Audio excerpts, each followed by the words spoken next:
When you're trying to get your body to sleep, you're actually telling billions of cells within to shut down or to reduce their activity. It's kind of like, Yeah. imagine you're at a concert that is at its peak. Maybe Metallica is performing, or some big star is performing, and High decibel audio, lot of people, brains active, yeah, that sort of state. Mm. yeah, and then you immediately want the crowd to become silent. It won't happen. Like, it just can't Yeah. happen in one Mm. attempt. It has to be a progression. You'll have to start maybe dimming the lights, reduce the audio, remove Yeah. stimulants from the environment, and then let yourself slow down. So that's the That's a exact great same progression. example. Yeah, so Mm. that's the exact same progression that people need to understand. Hey, welcome back, everybody, to another edition of the Sumedh Bilgi Podcast. If you're new here, this is a show dedicated to human transformation and achieving our potential with a bedrock of health, mental health, well being, performance related conversations, and a whole lot more. And if you are into that sort of stuff, make sure you hit the right buttons to never miss an episode. All right, so this week's conversation is with India's only sleep coach. That's right, a sleep coach. And her name is Chhavi Sahal. Chhavi, of course, is a yoga practitioner who realized one day that her sleep quality suddenly got better, and that made her think, listen, something's going on here. She dug a little deep and realized that she can help people sleep better. And therefore, she has now set up her practice, which is called the Indian Sleep Coach. The link to all of her work is, of course, in the bio of this conversation, which you must check out. But a little bit more about this conversation first before we introduce Chhavi to you. We spoke about how sleep is put on the back burner in our culture and also cultures across the world. It's not really a priority until it becomes a necessity. Is pretty much the theme of this conversation, but we went a little bit deeper into that. We spoke about how we need to prioritize it, of course. We went on to speak about what is good quality sleep, to define it, and to ensure to lay out a framework on what we can explore in terms of our sleep practices. We also went on to look into a few scientific terms like what is REM sleep, or rapid eye movement sleep, which is the zone of complete and deep rest that we can achieve every night, which is a given. All we have to do is tap into it, and what are certain things that we can do to tap into it. Of course, we looked into our habits like consuming coffee, consuming alcohol, or relying upon things that sedate us, and how they can be harmful in our pursuit of getting good sleep, which is a very, very interesting part of this conversation. Keep your eyes and ears out for that. We also spoke about sleep startups and how they're really becoming a big thing now in today's world, and how mattresses are just not enough to ensure that you get good sleep. There's so much more to that as well. But all in all, we really did demystify the fact that sleep can be achieved at a switch like that. It is a gradient, it is a process. There is a way to go about it to ensure that you feel rested and you don't wake up tired as you always do, you and I always do. So this is a very, very valuable conversation, which I feel everybody should watch and listen to right till the very end. It's a long one, but I promise you, we won't put you to sleep. Maybe after all of it, you might feel motivated to go ahead and do better in your sleep practices. All right, go ahead and press the right buttons to never miss an episode. And now let's load the conversation with the one and only Chhavi Sahal.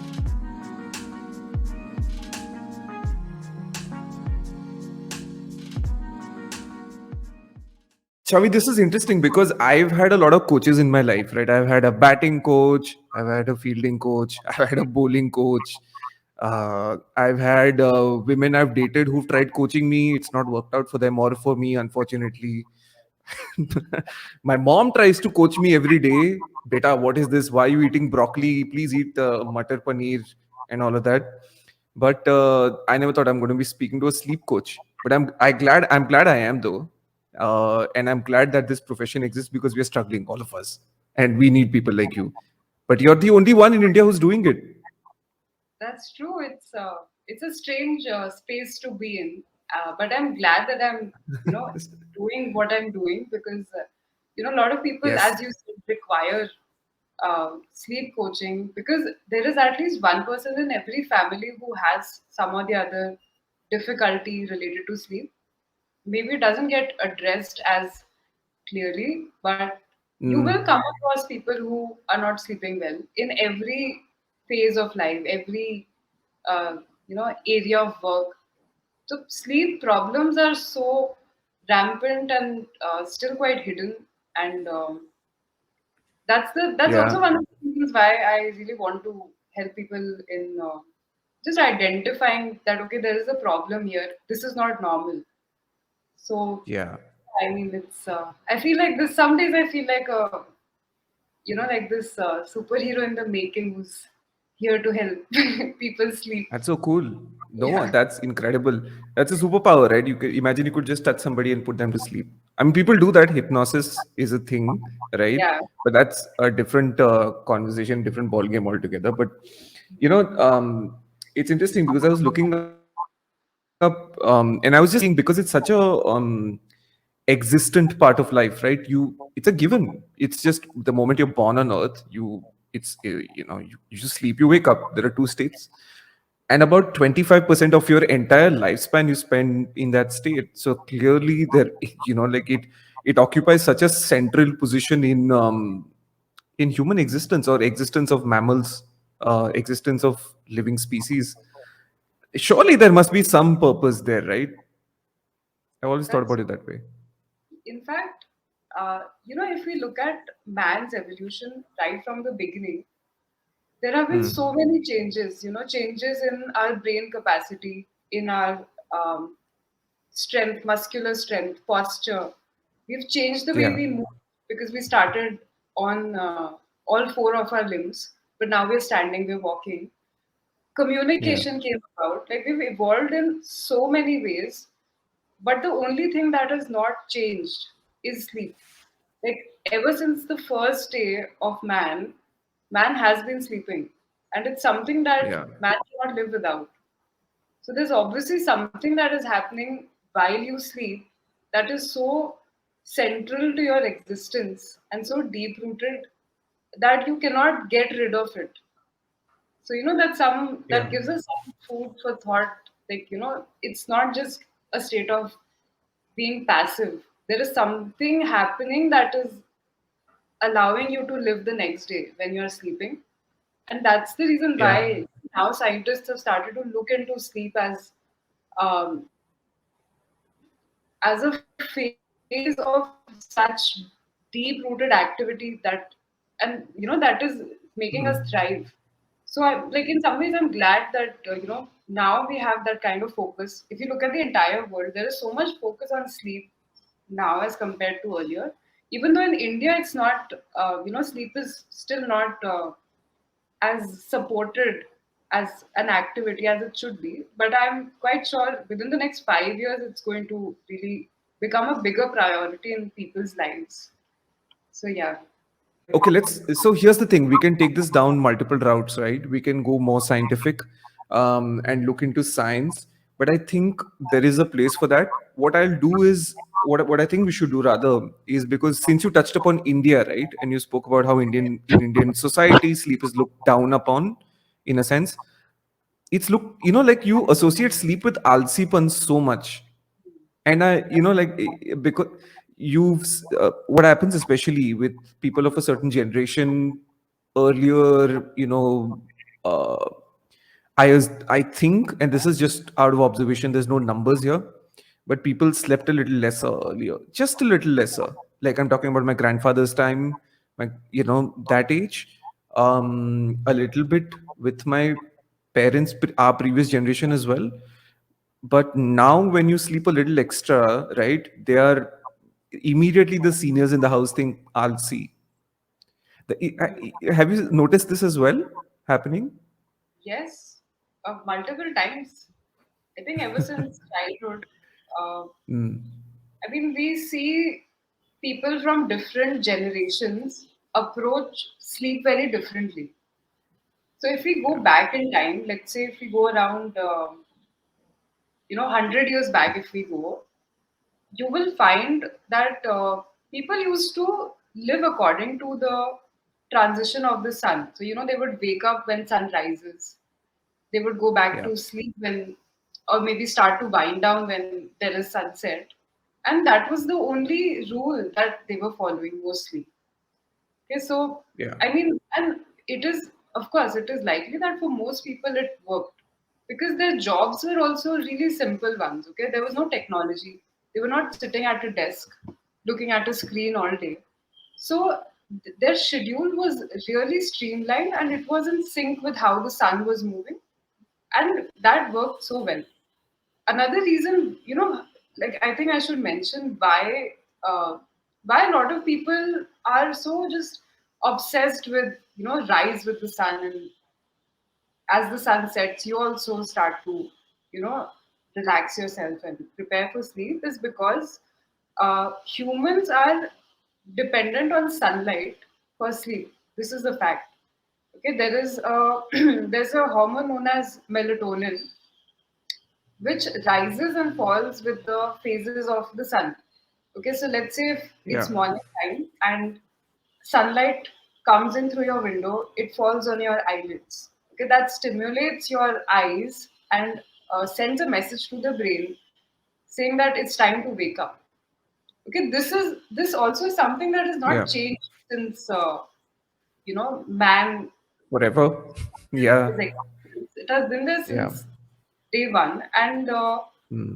we are dependent on the sun for how we are functioning. We're dependent on it for energy. And even if you look into yoga, yoga has very similar um, connections. If you read the texts, if you go into scriptures also, a lot of them say that rise with the sun. Like there is a Surya Nadi within our body, which is in sync Mm. with the sun. Okay, and this particular Mm. channel of energy is stimulated by sunlight, and it activates functions within us like metabolism, digestion. All of these are controlled by the Surya Nadi, Yeah. and that again is stimulated by the sun. Okay, so there is a direct link between sunlight and how we are functioning. And this is again, because earlier people were living in a very simple time, following this rule was very easy for them. Okay, then as we moved, as we came to the 2000s, maybe because there was so much interference and presence of technology. So what happened was that for so long we had this natural light which was directing our life. By natural light I mean sunlight. Then came this other light which is the LED light. LED light is what we get from a screen. Now what LED Yeah. does is the entire opposite of sunlight in a way, So when you look at your screen, it reduces the amount of melatonin that is present in your body. And if your melatonin goes down, you feel less sleepy. Okay, so what happens is that if you have a certain amount of melatonin within your blood, you will fall asleep. If it is less Mm. than that certain amount, then you will not feel sleepy. And this is the exact reason why so many people don't feel sleepy at night, because they have exposed themselves to so much of this LED light that their melatonin level falls, and it's impossible to get into a state of sleep.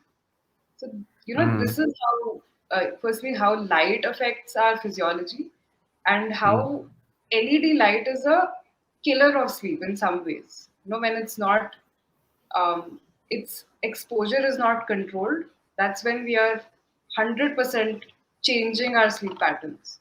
So, yeah. Is that your number one challenge, or is that the number one complaint, or the number one variable you find in your sleep coaching practice with people that come to speak to you? Is that it? Exposure to LED light? Yes. So, I mean, this is the number one cause of their um, Yeah, of course. sleep, sleep difficulties, whatever they are facing. A lot of people come with this problem that at bedtime they just don't feel sleepy. So what we do with them is that we analyze their sleep patterns and their generally the entire routine through the day to find out what is Hmm. happening. Okay, and when I read their all of the data which they fill right before bedtime, they are all watching a screen, whether it's Netflix or work or anything. Maybe, just preparing a presentation for the next day. Everything happens on a screen. And it doesn't matter what screen it is because they're all giving out that LED light. And that is Yeah. where the problem really starts. Okay? What happens is that because even though you are working hard and that process of working hard gets you tired, but at the same time you're exposing Hmm. yourself to light which is just cutting on your sleep at the same time when you're trying to get tired. So it's like a conflict where eventually LED light exposure tends to win, and that is where Wins. problems start. Yeah. Yeah. Yeah. So I think now is a good time for us to also listen to what is sleep coaching about, right? What is it that you try to do? Obviously, you told me about this incredible conversation you had with Razorpay, where they were wondering, what is this practice? Is this even legitimate?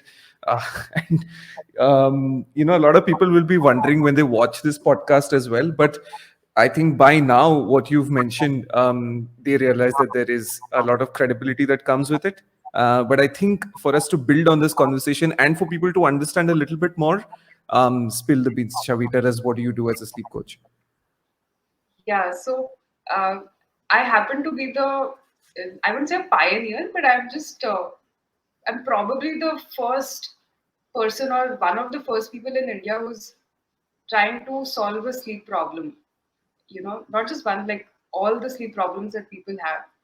And when I was in the process of setting up my consultancy, because I was collaborating with Razorpay, they had no idea that sleep coaching is something. So I had to prove that this is also, this Yeah. is something. Just Razorpay, you guys are really good. If you want to sponsor the show, I'll speak all good things about you. Chavi will also do it. No problem. This is not on you. Just saying. This is just the lack of sleep education. Okay, go on, Chavi. Thanks. That's true. So, uh, yeah, so I finally have Razorpay, on my side, and we are working really well Yes. together. And I Yeah. also told them that if you have any sleep-related problems, you should definitely visit or just visit the website and get in touch. So yeah, Yeah. Please because do that.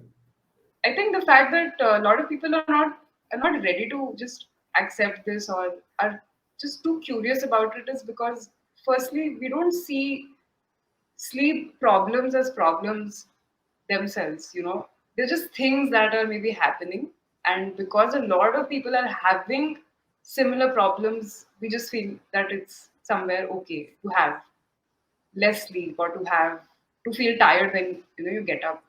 So I mean, this is Hmm. again something that really gets me to it makes me feel a little sad that something as special as sleep, maybe because I have experienced it in such wonderful ways, something so beautiful as sleep is given this back burner in Yeah. almost every single person at some point in their lives. So that just makes me want to educate people that okay, no, sleep is something that gets you growth if you do it the right way.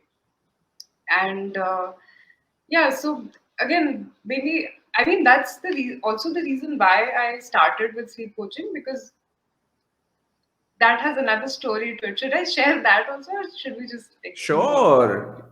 Of course.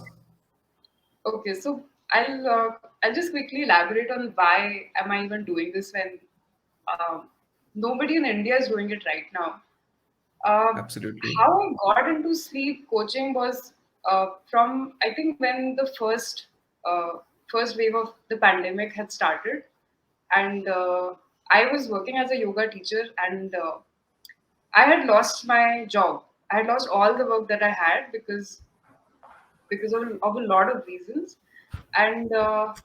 I had a lot of time at hand, and I did not have anything to look forward to in the morning, so I used to sleep without setting an alarm.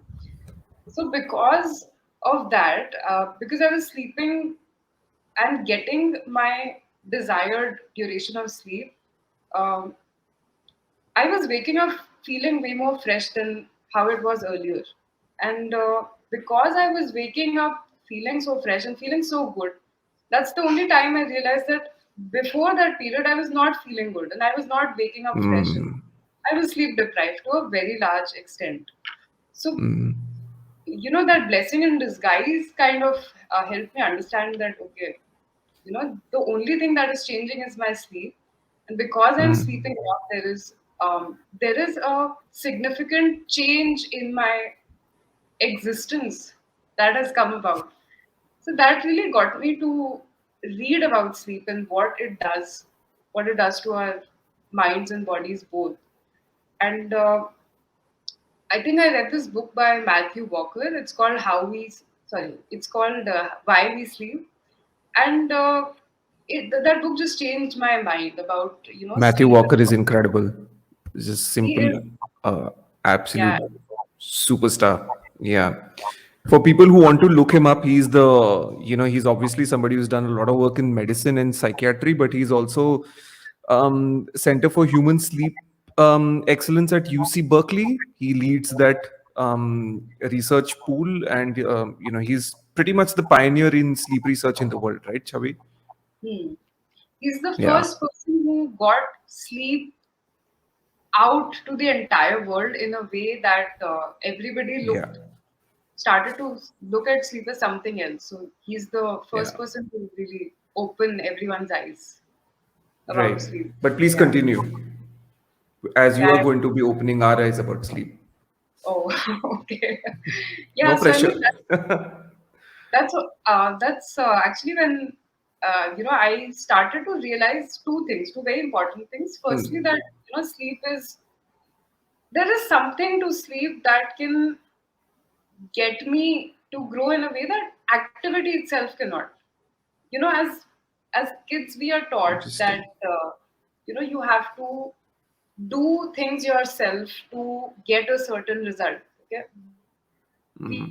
we are all about our own willpower and volition. Like when you do activity you get result. Largely everything that we're doing is giving us the same message. If you have to get a degree, you have to study, and if you want a good job you have to put in effort. And sleep is the only thing that is the exact opposite of it. It's like sleep is all about letting go of control. And Yeah, this very thought made me also realize one more thing, that we are given something by the world, like by basically it helped me whatever realize you that want to call it. Yeah, yeah, yeah, we've been given a set of resources within this body. yeah. That's just how we are built, and all we have to do is utilize these resources by letting go of control. When we don't That's a let go great of way that to look at it. control, we are not letting the resources that we already have do their part. So that Yeah. willpower that we are so obsessed with building, with doing things, that is also acting counterproductive for so many people because they don't let their own body work for them. And that is where it's like not using such a powerful weapon that you already have. So that's how I started to look at sleep. And I think because I come from yoga, like yoga has been my background, and yoga is again all about giving up on control, mentally, physically. It's about just being in the moment and not using your conscious mind into things all the time. So maybe that idea of letting go of control was already there, and because I was reading about sleep, I really started to work on my sleep in the sense that I made sure that if I am going to sleep, it has to be good quality. And since then, because I had gotten into sleep as a hobby, I mean, I shouldn't call it a hobby because it's just activity, but I really started to put an effort in bringing more depth into my sleep performance, and that really till date, it has paid off so well. Like, I think I should also mention the fact that I have not been using alarms for the last 1 year. I don't set alarms because I know that I will be waking up at a fixed time every single day, and it really helps. Just not just that sleep phase, but the entire day. It's just something that like personally, I'm reaping the benefits of that. Yeah. Not setting alarm, just letting my own body clock be the boss for the changes. It has changed the way I function, basically. Yeah. An alarm clock is a mini heart attack, right? Physiologically, also. It feels like That's it has the same physiological effect as a heart attack does. It's more like, or less. like, yeah, more or less, like very, very minuscule, but it has more or less the logical implication. It gives me this impression of, when you're sleeping and somebody shakes you and wakes you up, you don't want to be waking up like that. That just puts you in complete, okay, what's happening? Like you enter from one state to to another in the most unpleasant way. It's one of the most unpleasant ways to wake up. Completely agree with you there, though.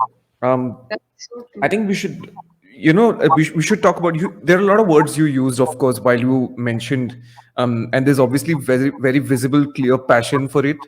A lot of people also feel that way, but their motivations are different. Your motivation is probably to understand it, to optimize your life, and more. Um, the important word you used is quality, right? Let's start off by defining what is quality of sleep. What do you reckon is good quality sleep? So there are four very specific parameters to measure the quality of your sleep. Okay, most people know only one of them, which is duration. Uh, Duration, as in how many hours you're sleeping. But other than duration itself, there is depth. How deep is your sleep going? Do you see dreams or not? Um, so if there's a person who has not remembered a dream for a very long time, there could be something wrong in his or her sleep performance, and that's Oh, something to. really? Yeah. So that is how you can measure depth. If you are remembering dreams occasionally, I will say every time, but if there is an occasional remembrance of a dream, it's a good sign. The third one is consistency. Consistency basically means that are you able to stay in the state of sleep for a long period of Yeah. time? There are a lot Yeah. of people who wake up in the middle of the night and wake up multiple times. So in that case, Yeah. there is a need to work on consistency of sleep, so that this person is not. What do you mean by consistency? Sleeping at the same time, waking up same time, or Oh, so here consistency means that there are no disruptions to sleep. It's oh, period of stretch? one long stretch that spans through the entire night, basically. And how do you go about, ensuring that you don't wake up multiple times? Because that is something that happens to a lot of people. So there we first we first need to understand what is the cause of a disruption. Let's say if a person experiences anxiety, it could Yeah. just be because of a spike in cortisol levels at night, which is very common. Okay, that could be a reason. Other reasons could be environmental. You listen to a certain sound, and if you are a sensitive sleeper, then that sound is enough to disrupt your sleep. So Yeah. that way, there are a lot of different reasons for a person to wake up in the middle of the night. Sometimes it could just be because the body is too uncomfortable. It's not able to rest itself. And that could be enough to wake a person up. So that way, Right. if consistency is just measured by how many disruptions are happening at night. If there are fewer disruptions, consistency is really good. Um, Otherwise, it's the other way. Okay. The fourth factor is regularity. So regularity means that if a person is able to fall asleep within a certain bedtime window every day, then that person has good regularity in his sleep performance. So, um, Yeah. if your bedtime window is consistently between 10 p.m. to 11 p.m. and you feel sleepy naturally at that time, then your the regularity of your sleep is it's good. So these are the four things that define how well are you sleeping. It's Hmm. not duration, it's depth, it's consistency, and then how regular your sleep is. Interesting. Reminds me of my dad who sleeps at 9:30. Sometimes he's awake at 9:30, and when he sees the clock, he says, "Oh, okay, it's 9:30." And then a few seconds later, he starts yawning profusely. It's always interesting. I've never truly understood what he does, but he's off like a light. 9:30, he's off, and he goes and wakes up at 4. Yeah, yeah. These regularity is really good, basically.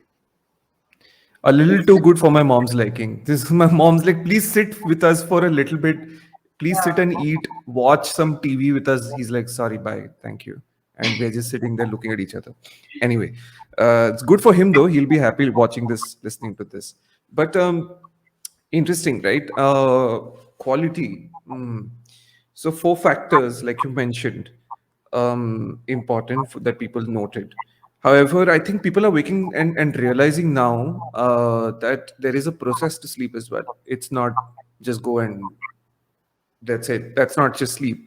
Um, what is the right? Is there a process you recommend? How do people okay, let's look at it in two ways. What is it that you've observed in terms of processes? You obviously spoke about blue light and exposure to blue light before sleep. What is it that people are doing outside of that at this point of time, heading into sleep? And what is the right way to? Is there a right way to get into sleep so that you can optimize it? Hmm. So uh, there's definitely a right. I mean, it's. Let me just think about this. Can you repeat the question? I Like, will. what is the process So to get into you sleep? one is what people are doing at this point of time, right? How are people usually approaching sleep at this point of time? You obviously spoke about UV light and them using phone. Everybody's using their phones right before sleeping, right? So, what is it that you've observed, mota moti mein, about people?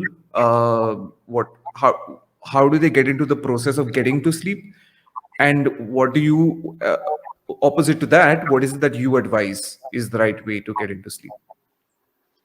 Okay, that's a very relevant question to ask because 80% of people that I have come across so far, they all have the same mistake in the way they approach sleep, both mentally and in the way that they are taking actions during the day. A lot of people think that sleep will happen, like neend aa jayegi. This is a notion that some people are still carrying, but this becomes a problem when, despite thinking he need aa jayegi, the body is just not ready to accept sleep. तो होता क्या है कि lot of people will end their work day and immediately lie down on the bed to sleep. Now that's a really, it's just I mean, I don't say ignorant, but that's a very uh, I mean, it's just not the way to approach sleep in the sense that we need to understand that sleep is like it's a gradient, it's a progression towards a relaxed state. So you can't go from very intense activity to deep rest. Like that will never happen. आप बहुत mentally बहुत active state से एकदम से you can't drop dead into sleep because that's just not how your body works at all. When you're trying to get your body to sleep, you're actually telling billions of cells within to shut down or to reduce their activity. It's kind of like, Yeah. imagine you're at a concert that is at its peak. Maybe Metallica is performing or some big star is performing. High decibel audio, lot of people, brains active, Yeah, that sort of state. Mm. yeah, and then you immediately want the crowd to become silent. it won't happen. Like, it just can't Yeah. happen in one attempt. It has to be a progression. You'll have to start maybe dimming the lights, reduce the audio, remove Yeah. stimulants from the environment, and then let yourself slow down. So that's the That's a exact great same progression. example.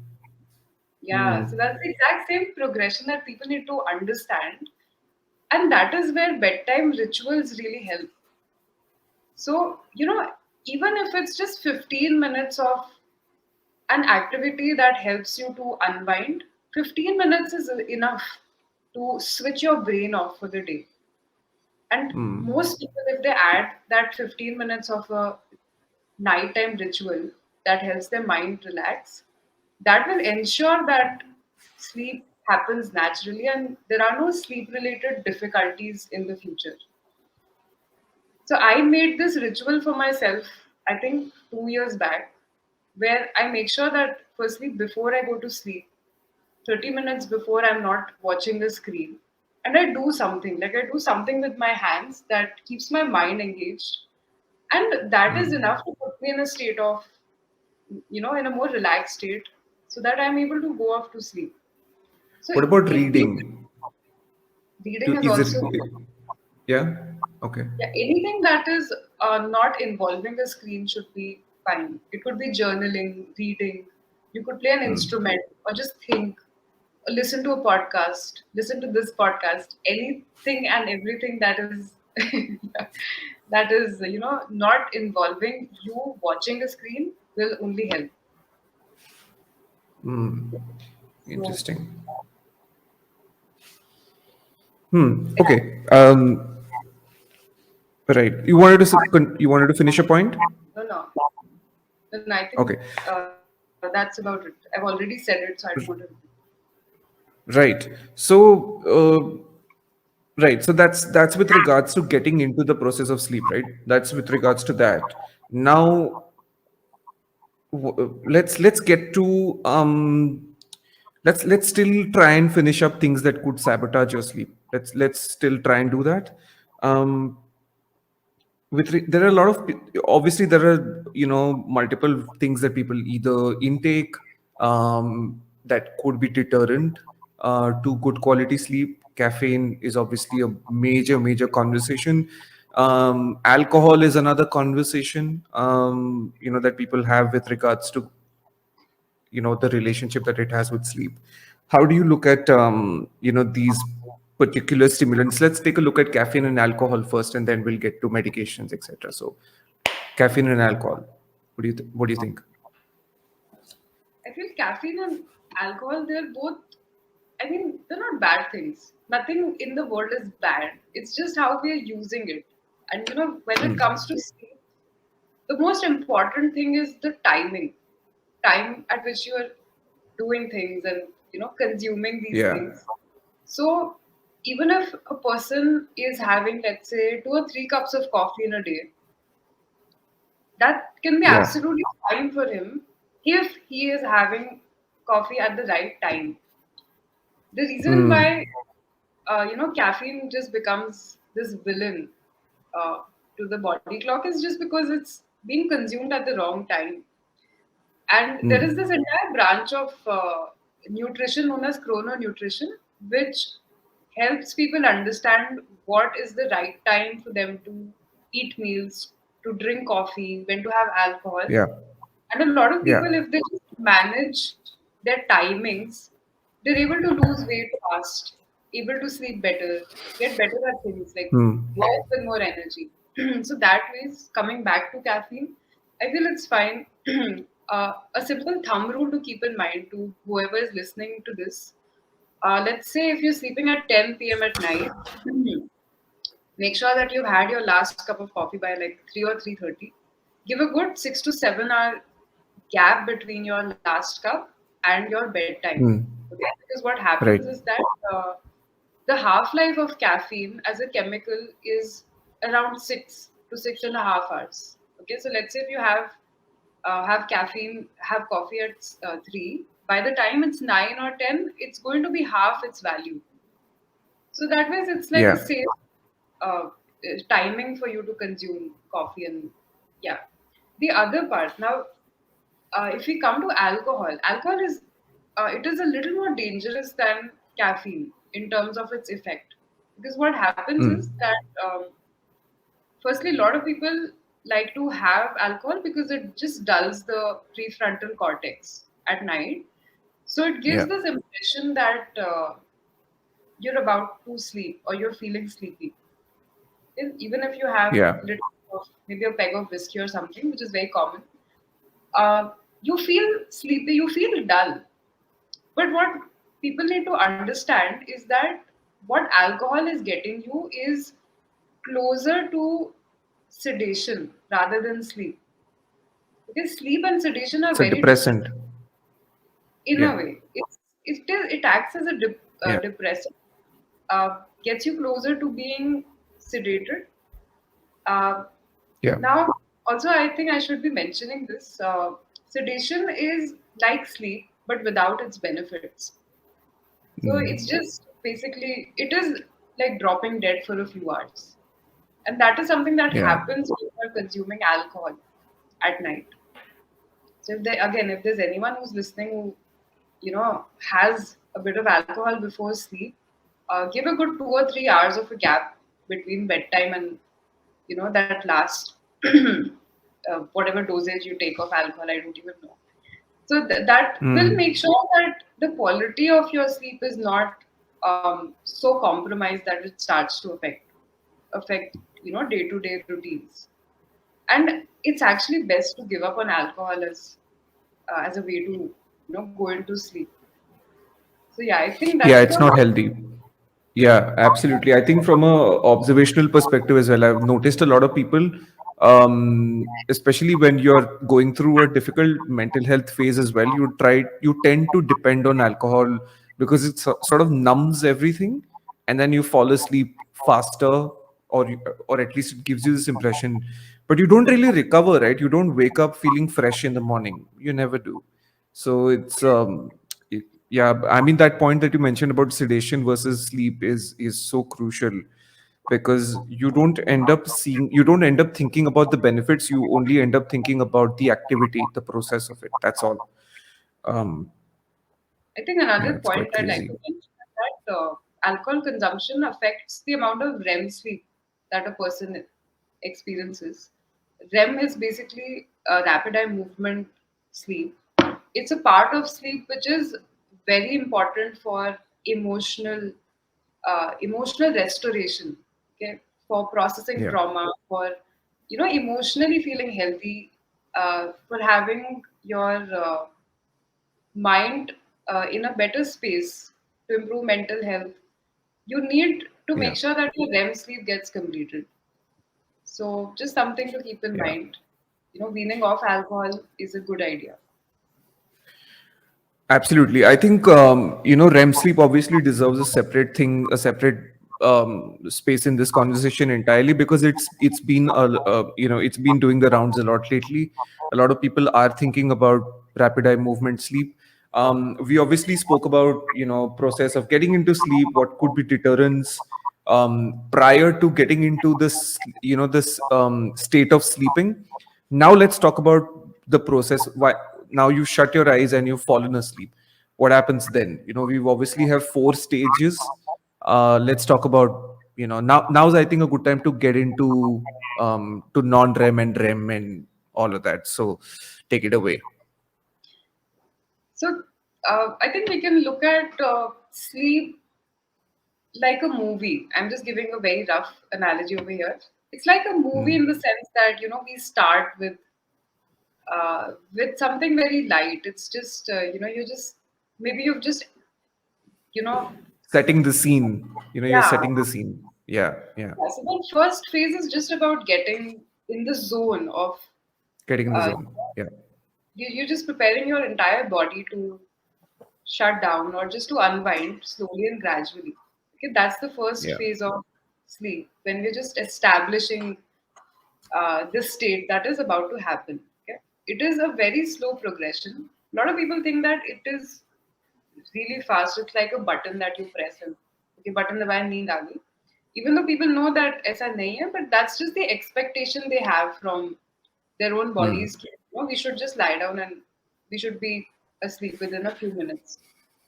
If you are, if you're mindful of your sleep, if you work on it, that is possible. A lot of people uh, tend to fall into sleep within the first 5 minutes of their head hitting the pillow.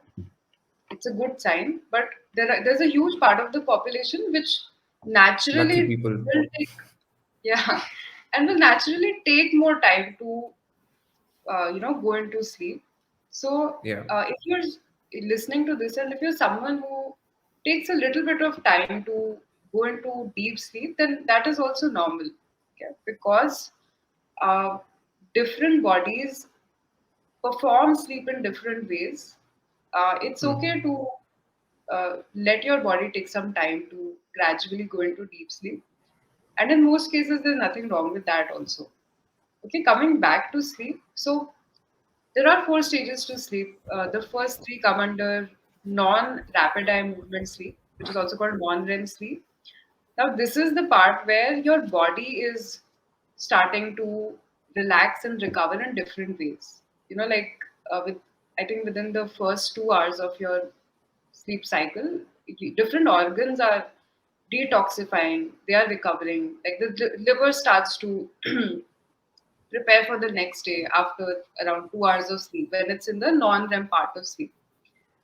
Okay, Yeah. so non-REM is all about letting the body repair itself. Okay? Muscular recovery starts around 10 p.m. for most people. Liver starts to recover after maybe 2 or 3 hours. Stomach prepares for the next day. So at different intervals within the non-REM sleep, different organs are just letting go of toxins and re-energizing themselves. This is what happens in non-REM majorly. From non-REM, when we go into REM sleep, that's when the brain is in a very it's in a dominant state as compared to the body. Now the body is in absolute rest, but the brain takes over when it is in REM sleep, and that's when you see dreams. That's also when your memory gets uh, stronger. So let's say if you have Hmm. learned something during the day, and maybe it's something really complex. Let's say when you go into REM sleep, that is actually when your brain is trying to store that memory or trying to store that lesson which was learned in the day. So REM sleep is Hmm. really important for students, for anyone who's learning something very complex or something new, and that's why just making sure that you're sleeping enough, sleeping long enough is really important. So, as far as REM goes, it's about memory, it's about learning, and it's also about creativity. What happens in REM, which makes it so amazing, is that different parts of your brain start to communicate way more when it comes to REM sleep. So, so that way, even for artists, it's important that they get their REM sleep covered and on a daily basis so that they get more ideas, they're able to connect things more easily.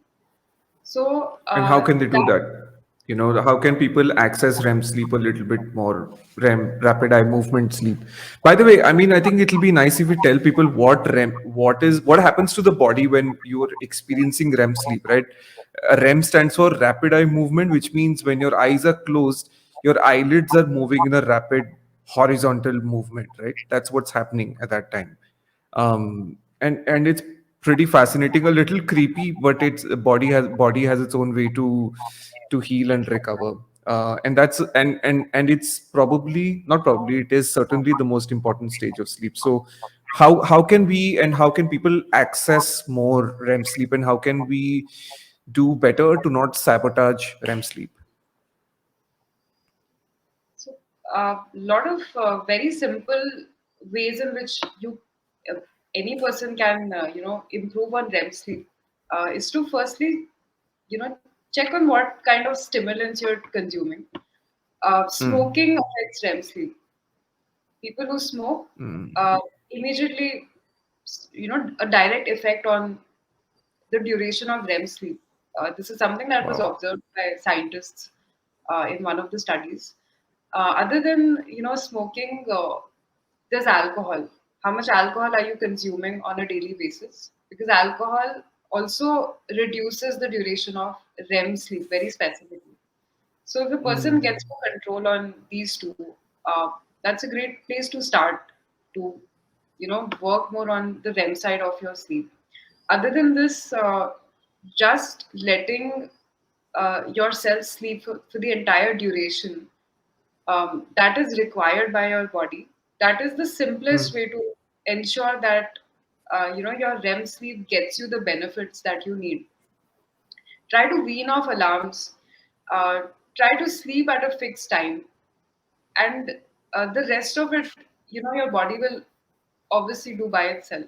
There's so little that we, as as people who really like to put in effort, we are, we have to do.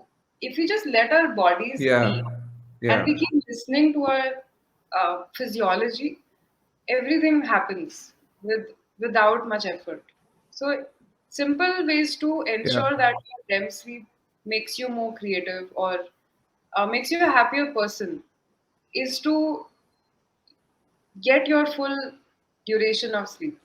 अगर इतना भी हो रहा है, then it's a good sign that maybe three months from now there will be a change in the quality of your sleep that is going to show when you wake up.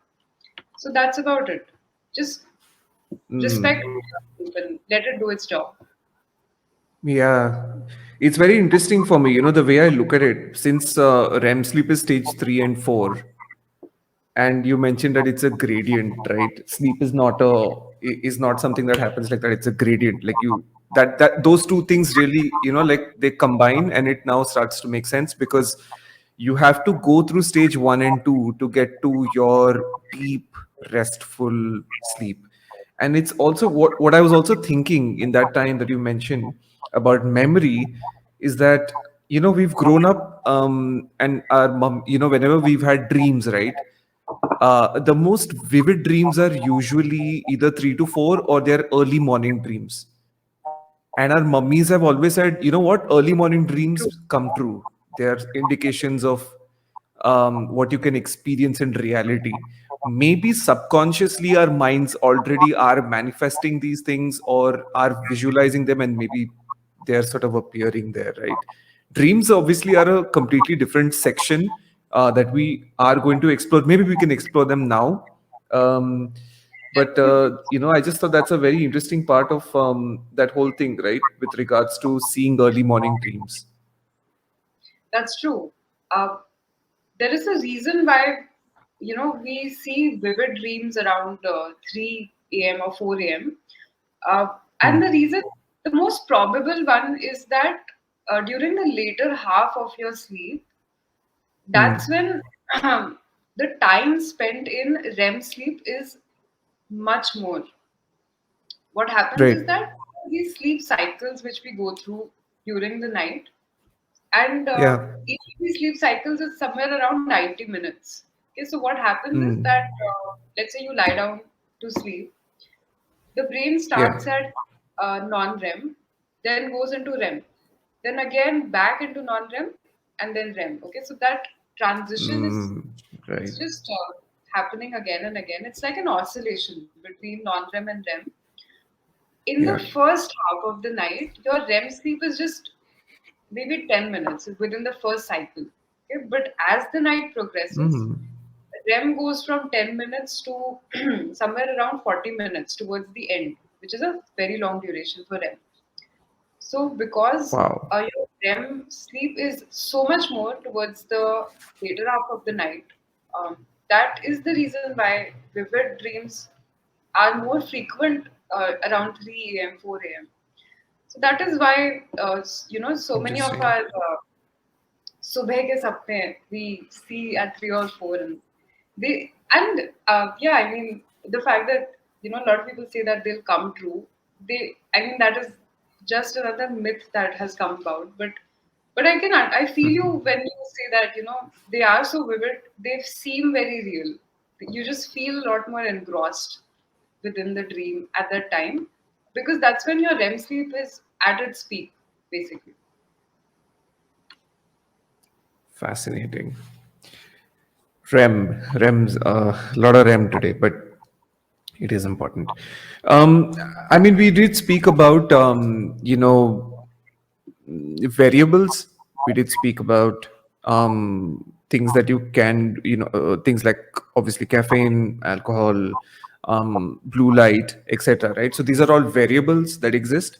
However, a lot of people, their lifestyles are built in such a manner that sleep is pretty much the least important thing. Folks that do a lot of night shifts, folks that work in the creative industry like you and I, folks that work in the IT sector that do these absolutely ridiculous European US time shifts. What do you think they can do? And what do you think you've observed about them, A, and what is it that they can do to feel more restful? Let's say if a person has switched to a new job or is working in a job that has very different timings from from what this person is used to. Okay, then Yeah. in that particular case, it's very important to firstly find out what is a chronotype, like what is this person's chronotype. Okay, because a lot of people are um, they are used to waking up early, then they start to then they get into a job that requires them to work at Do night. the complete So opposite. yeah, Yeah. that transition is so big uh, that if you just go with the flow, if you don't be mindful of your body clock, then that itself is enough to lead to disorders later on. Like it is a huge impact on the body to just get yourself to sleep at a different time. So for somebody who's not able to adjust into a new routine, into a certain kind of professional environment that requires you to change your lifestyle when with respect to sleep, it's just good to first understand what your genes are deciding, what kind of a body type you have when it comes to sleep. Yeah. Then after that, it's good to seek professional help over here to just understand how to make that transition happen. Okay, let's say if I'm a morning person and I've landed a really good job that requires me to work at night. What I can do is I can consult a sleep coach who can help me to transition from being a morning person to a later morning person or to a night owl. This is possible. It's the process does take time. It takes 30 to 35 days for the body to adjust to a new waking up time, but it Wow. is possible to make a healthy transition from being a morning person to a night person. I think another point which I would like to add in this is that a lot of people online are convincing other people to sign up for courses, sign up for trainings to be able to wake up at 5 a.m. So it's important to make sure that whoever you are consulting with has some knowledge about sleep. Okay, I think 2 3 days back I came across this motivational guru who has um, created this course that is helping people to wake up at 5 a.m. And Okay. this course is not including any knowledge of chronotype or what your body is designed to do. That is just not No considered. biological input at all, basically. There's no biological information taken about that person. Okay, and there is no aspect of individuality in the sense that Yeah, uh, that's the point. Yeah, yeah. a lot of people are teaching about sleep coaching without really considering uh, telling people to think about themselves first. And that's the reason where it gets a little bit risky. So if you're someone who's, if you're listening to this and you feel that you should be waking up at 5 a.m. or just changing the timing of your morning routine, then it's good to consult a professional to understand how to make that transition. Okay, there is a very defined process to uh, helping people change their timings, whether they want to stay up late at night or if they want to, get up early, both ways. The process is very slow because we want the entire body to be ready. It's not just your brain which is up when you wake up. Yeah. You're getting your Yeah. entire body, which is your stomach, your intestine, It's a liver, great every point. part of your body has to be up at the same time to make sure that it's a sustainable plan. So, Yeah. something to keep in mind is to think about how this particular transition will affect me and how to safely make this transition from, one waking up time to another. Mm. Does that make sense, or is it? Yeah, it does. It does. It really does. I think here's the thing, right? It goes back to feeling ki it'll just happen. It'll just set into place. Sleep, नींद आ जाएगी, ये हो जाएगा. Like you always think of it that way, but then taking systematic steps towards making it happen makes it less difficult and less torturesome on your mind, body, and soul. Right? That's where professionals like you, and there obviously is a school of science that belongs to sleep. Psychiatry also has a lot of sleep diagnosis that happens. CBT has a new branch called CBTI, like you mentioned. So there is help out there for people to take, because a- a- and here's the thing, right? When we even are speaking about it right now, you and I, and people that will be listening and watching, everybody, at the back of your mind, subconsciously, at least for me, I know how important sleep is for you, but at least for me, I wonder, listen, does it really need to be so much? Do you really need to give it इतना ज्यादा importance, इतनी ज्यादा information consume करनी है क्या? But that's where we've put sleep. We've put it on the back burner for a long, long time. And it shouldn't be there anymore. Which is why you're seeing a lot of Indian startups putting a lot of money and trying to build companies around tech, with tech rather, to optimize sleep. So have you been following that space and what's happening there with Indian startups and sleep? So I have been keeping an eye on, some of these sleep-related products that are already out there. Wake Fit and stuff?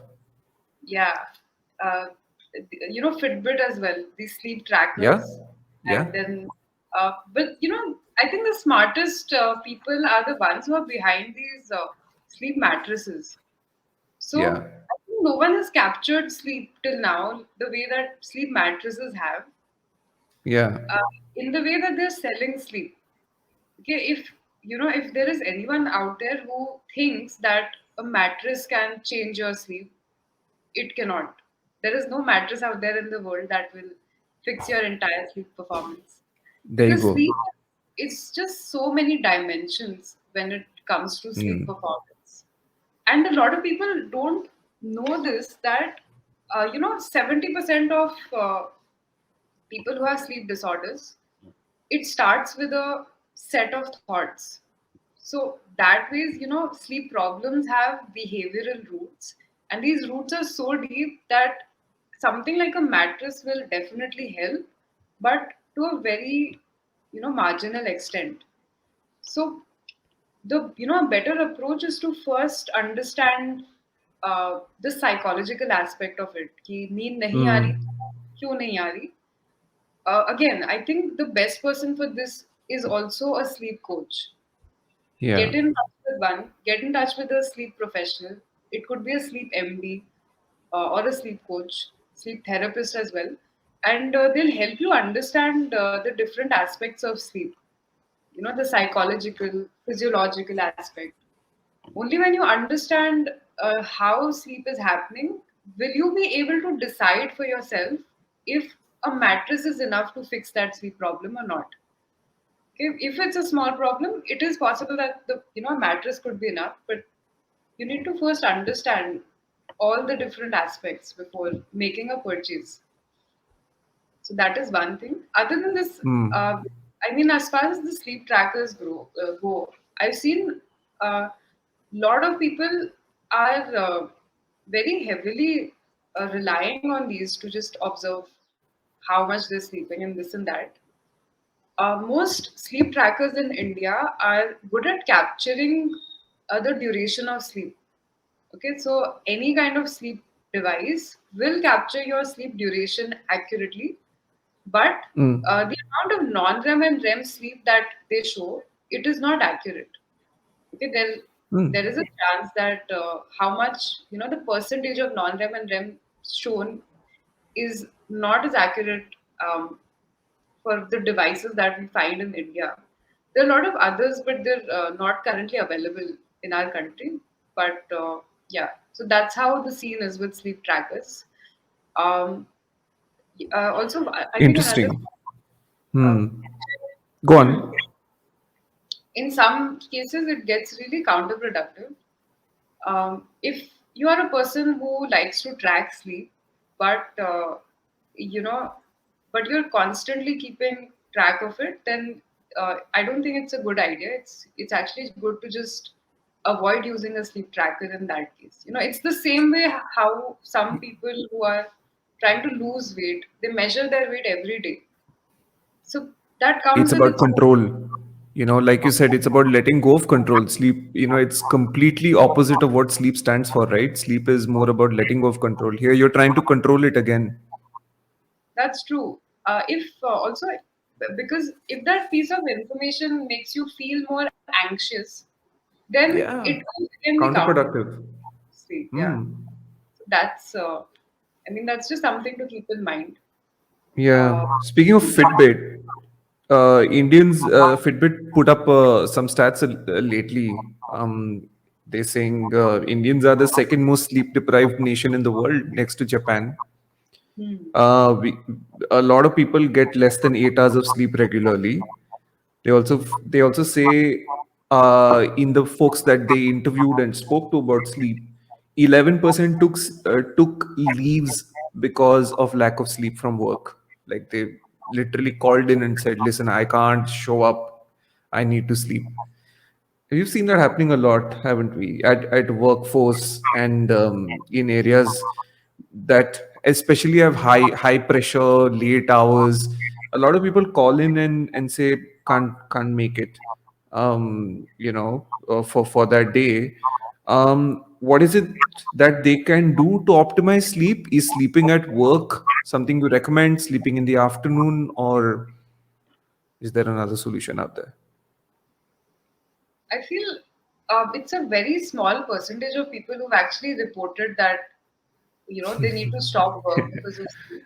Because if you Yeah. look at stats for back pain or for any other kind of sleep, not sleep, any other kind of disease or disorder, it's much higher. So one Yeah. thing, I mean, I see it happening all the time, is that people don't take sleep seriously till the point that it really starts affecting, their performance. Like it takes a long time for people to realize that okay, sleep deprivation is it's something serious. So again, Mm. it's just how sleep works. It won't affect you if it's just one day of less sleep. But if it happens for a long period of time, then uh, it will affect how you function, how you think. But at the same time, it will also trick you into accepting your state of being.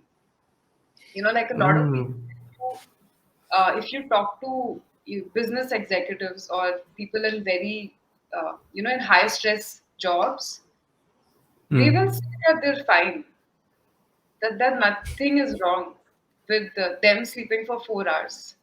Mm. But that is also because their definition of what is fine has changed. So, Correct. that is how sleep deprivation works because it's affecting everything that is happening inside your body, starting from the brain to your stomach, everything. So, its effect is so diffused that, it can, even though you are not feeling well, even though your body is in a compromised state, it can still make you feel that, okay, it's fine till a point that, Yeah. there's really. So, I mean, that's just um, how it's a little dangerous. It's like the sly Hmm. killer that's sitting at the back, waiting for for the right time. That's how sleep Yeah. deprivation works. True, true. I do you know about delirium tremens? There's this really cool thing that again Matthew Walker, the quote, mentioned on one of his discourses. So essentially, people that drink late into the night or work late into the night plus drink late into the night, after work doing that for a prolonged period of time, what happens is they start dreaming while they're awake in what but to put it in crude terms, but basically both the worlds start colliding. Your body's need for sleep becomes so strong that it starts pulling the wakeful state, or rather starts pushing the wakeful state away. And alcohol obviously blocks REM. It blocks sleep that gives you dreams and rest, and therefore that pressure keeps piling on and on and on, and then your wakeful state and the sleep state collide, and then it's just mayhem. You can't focus, you can't do anything. It's uh, a very, I, I mean, it's a very rare state, and most people, they won't get till that state where they get, delirium tremors. But it's just because your brain really wants to do yeah, something. Sleep is, its requirement is so deep. It's because your brain wants to get into REM. yeah. So you push yourself to not get into sleep. Your brain will anyway take control someday. I think that's what I've um, gathered from it, and it's a really Phew. dangerous state for you. If someone's not into sleep at all, then I mean, it's just a bad idea to let yourself go till there. Anyone can reach till that state, but it's just good to avoid these things. That's what I feel. Of course. I think it's just become an accepted part of today's society, right? In terms of our structure, we've just I mean, I think we're doing better now. We've normalized getting sleep, getting rest, taking breaks, switching off, losing control a little bit, letting go of control, not losing control. We are calling out entrepreneurs that say work for 16 hours a day. So we're doing a little better, I think, in that regard, right? Yeah, I think we, like, now at least there is much more. There's better sensitization about sleep, and people have started to look at it as something that can help them grow in ways that other activities cannot. So I think that is, it's a good sign. Uh, Yeah, but I like, slowly, gradually, I think we'll start to see society change as a whole when it comes to sleep and how I much hope we so. prioritize it. But Yeah, yeah, it will take a long time, I feel, in India especially. There was yeah, this other point which I would like to add. Um, we yeah, were discussing about how Indians are one of the most sleep deprived people. Uh, yeah. there's this study which was recently published, which was telling how culture affects sleep performance.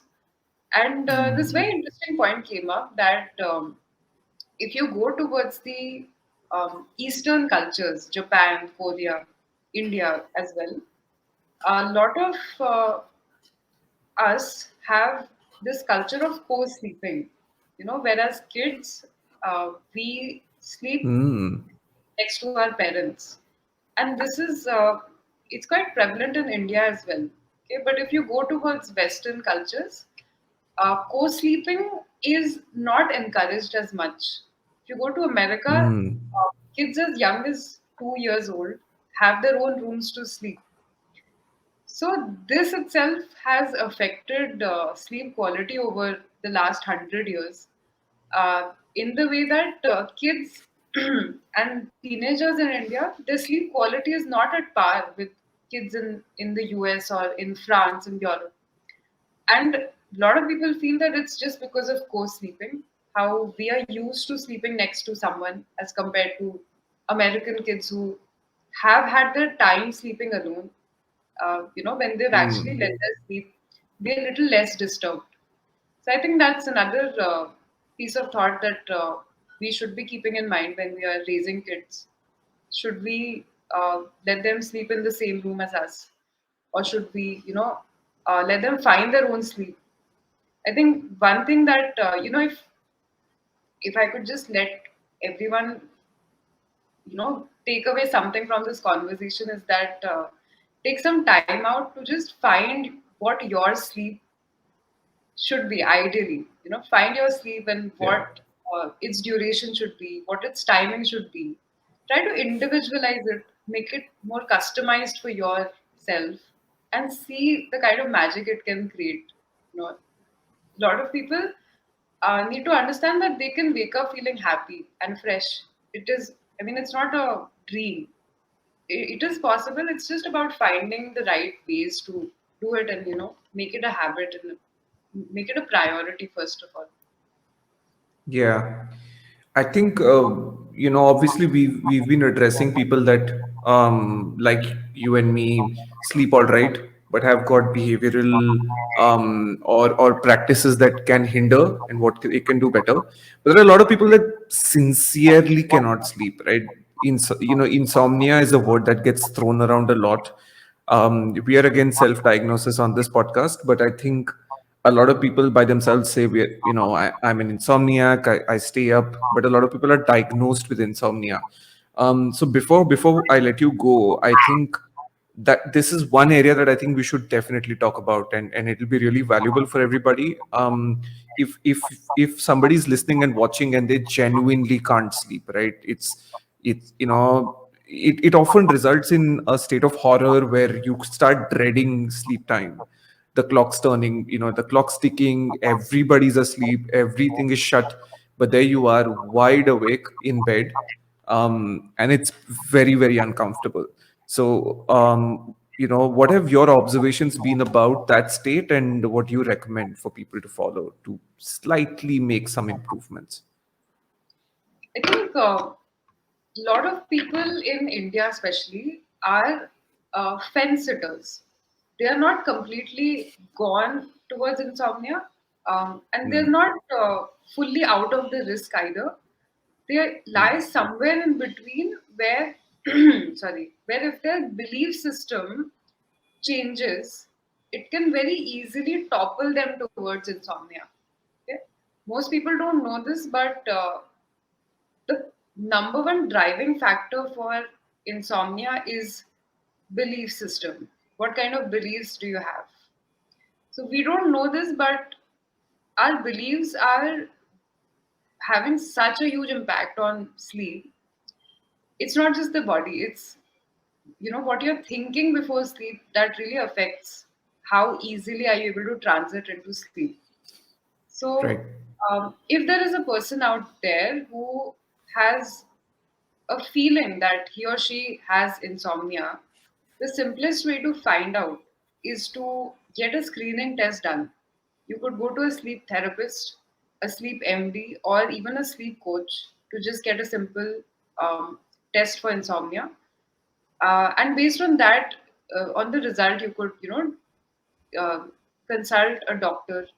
In some cases, some people require help from a psychiatrist. That's when a mental health Mm, disorder is also in the picture. But if mm, there is no mental health disorder, it's just disturbed sleep, then a sleep therapist or sleep coach is enough to help.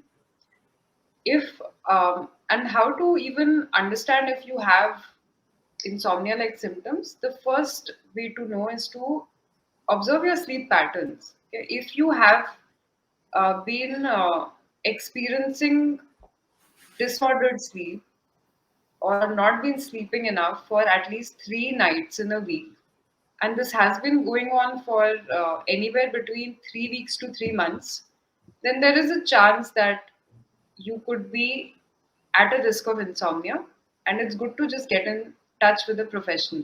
Okay. Simplest way to just understand what is happening when it comes to insomnia like behavior. Okay. Other than this, another thing to understand is that insomnia is of very different types. It could be short term, it could be long term. So there are some people who experience short-term insomnia where it happens. There's a phase that lasts from 1 to 3 months, It could be because of a traumatic experience that had happened, or a lot of other reasons also. So, in case of short term insomnia, what happens is that the phase comes and then the phase passes on its own.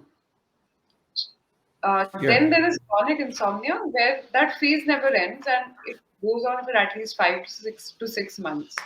So in that case, it's just it could be something else. It could not just be because of some kind of irregularity in life. It could also be because of physiological reasons. Genetic makeup also affects these things. Yeah. So for all of this, a sleep coach or a sleep therapist can be of help. Yeah. Interesting. I think it's all about it's a delicate balance, right, between letting go and taking control. You need to realize where to let go, where because a lot of times you try too hard to sleep, and it just doesn't work. But at the same time, you also deprioritize it and put it on the back burner. You do everything else to fix your life, to fix your performance, to fix the quality of how you feel in your wakeful state, and you completely deprioritize sleep.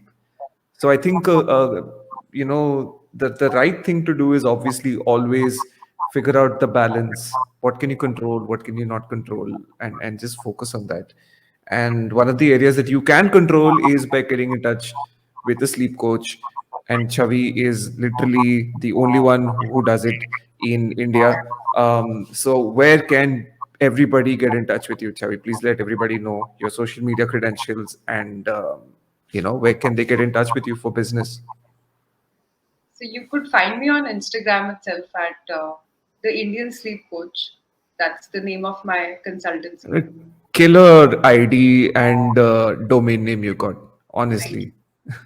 It's like Gadi.com. Like you can't get better than that. So, yeah, go Yeah, on. Sorry. thank you. Other than that, there is also a website by the same name, indiansleepcoach.com. And that's about it for now. There's also an email ID by the same name, which is hello@theindiansleepcoach.com. And you can reach out to Yeah. me on any of these platforms if you have any kind of sleep related difficulty. Yeah, and also beyond that, obviously you're obviously known by your yoga practice also a lot. So tell us a little bit about that and where can people reach out to you for your yoga related help. So currently, if what I'm offering is yoga for better sleep, that's one area Wow. where I'm working, helping people to um, mentally switch off towards the evening using yoga. So, in case if anyone who's listening to this is unable to, calm down towards the evening, and that is leading to pre-sleep anxiety and related conditions, you could work on it. It is possible to, change the way that you're sleeping if you add yoga to your routine. And another part of this process is where we combine sleep coaching with yoga to um, really change and realign the entire body clock in a way that sleep doesn't become a difficulty in the future either. What we offer Wow. at the Indian Sleep Coaches is a complete rewiring of the brain of the body both, because you need to rewire both if you want to sleep better. And we change beliefs, we change physiological reactions to make sure that when it comes to sleep, you as a person are fully prepared to sleep. And we teach sleep as a skill because that's exactly what it is. So, yeah. Incredible. Wow. This conversation obviously has been long due, and I think I'm happy that it has happened finally. Apart from getting to know, the super all rounder that you are, I think just to be able to understand, so much in depth about an activity that takes up literally one fourth of our lives has been quite incredible for me. I've been guilty of literally just looking at sleep as a way to just recover and get back the next day. But I think I'm going to be doing a little bit better going forward after everything that I've learned today. So thank you so much for that. We're touching 1 hour on the clock. Thank you so It's much. been an hour and a half of a lot of learning. Yeah, that's true. Thank you so much for having me on this podcast, and I'm sure that a lot of people will start to take sleep more seriously after listening to this. And I hope it, also brings more awareness to sleep performance as a skill. That it's Mm. just not uh, about relaxing and lying down. It's really something that you can get better at. So yeah, Absolutely. But I hope I didn't put you to sleep by not asking at you all. these boring questions. No, So that is, like I understand sleep's important for you, but, I wouldn't want to put you to sleep. So I hope you enjoyed being on the show. That's more important. I have enjoyed. I just feel like it could have been a little more lively from my end, but What? No, not at all. Sleep is about feeling calm. It's about being restful. And that's the energy that you've portrayed on screen today. So you did yeah, very maybe. well. Thank you. Maybe if I bore people enough, they'll anyway sleep. So You're one of those people who I think will not take offense to people feeling sleepy right in your not presence. at You'll be all. like, yes, it's working. So Yeah, excellent. If you folks listening in and watching want to feel sleepy the right way, you know whom to get in touch with. Chalo, we'll see you soon.